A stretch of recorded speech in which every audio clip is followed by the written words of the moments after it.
ఒకనాడు జమదగ్ని మహర్షి తన భార్య అయినటువంటి రేణుకాదేవిని పిలిచి ఏదో అనుష్ఠానం చేసుకోవడానికి సరోవరానికి వెళ్ళి నీళ్లు తీసుకురమ్మన్నాడు. ఆవిడ ఒక పాత్ర పట్టుకుని నీళ్లు తీసుకురావడానికి వెళ్ళింది.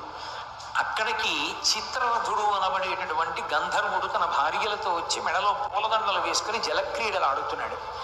ఆ గంధర్వుడి యొక్క రూపాన్ని చూసి ఎంత బాగున్నాడో అన్న భావనతో ఆయన చేస్తున్న జలక్రీడల్ని తమకంతో చూసింది రేణుకాదేవి. ఆ చూస్తూ ఉండిపోవడంలో ఆలస్యం అయిపోయింది. భర్తకి నీటి పాత్ర తీసుకెళ్ళడం భయపడుతూ గబగబా తీసుకెళ్ళింది. భార్యని చూస్తూనే గుర్తించాడు జమదగ్ని. నువ్వు మానసిక వ్యభిచారం చేశావు.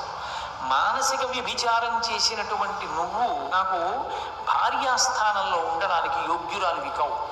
అందుకని నిన్ను భార్యాస్థానంలో ఉంచుకుని నేను ఇక గృహస్థాశ్రమంలో ఉండడం కుదరదు అని 5వ వాడైనటువంటి భార్గవరాముణ్ణి పిలిచాడు. పిలిచి మీ తల్లిని సంహరించు అన్నాడు. వెంటనే కత్తి తీసి తల నరికేశాడు తల్లి. ఆవిడ తల ఊడి పడిపోయింది.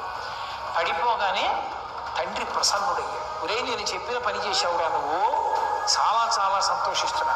నీకేం వరం కావాలో కోరుకో, ఇస్తాను వరాలన్నాడు.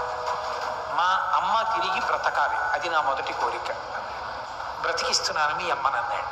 ఆ తండ్రి అంత శక్తివంతుడని తెలుసుకున్నవాడు కాబట్టి పరశురాముడు చంపాడు.